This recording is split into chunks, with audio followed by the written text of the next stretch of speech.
Ask you what your view is of the events of October the 7th.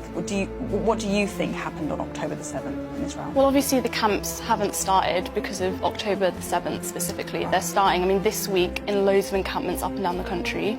They've been celebrating and having to memorize the fact that this week commemorates the Nakba, which took place 76 years ago, which means catastrophe, which is a massive symbol of what Israel has been doing for the last 76 years. This isn't about October the 7th. And to start with that is just entirely disingenuous, I think, on your part.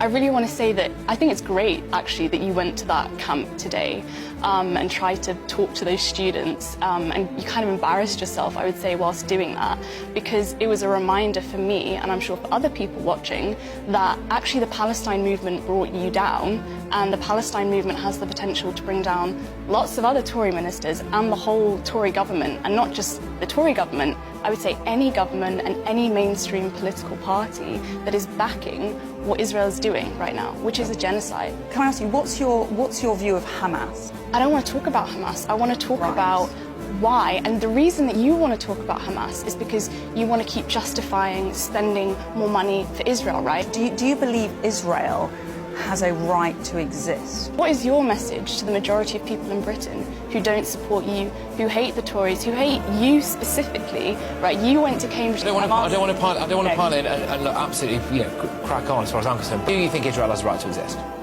I think that's a silly question, to be honest. And I think you're asking the wrong questions. You're asking those questions to distract from the central point that I was making, which is that the reason you don't like these student protesters and you don't like these encampments, one is because they've already brought you down, but two, it's because of what it represents, which is that a growing movement and a growing feeling in this country, which is against the Tories and against any main political party. Would you say that Israel has a right to defend itself? Israel does not have the right to do what it is doing right now, which is a genocide, which is the criminal enslavement and trapping people in certain places and then saying you've got to move somewhere else. The ongoing invasion of Rafah that's been spoken about today, the displacement of millions of people, of course they don't have the right to do that, and no one thinks they do, right? And you posing those questions is exactly what makes students in Cambridge think, I don't want to talk to you, I don't want to talk to any war criminal, I want to grow this encampment, I want to grow a movement. It's quite strong stuff. I mean, as far... criminal. Yeah,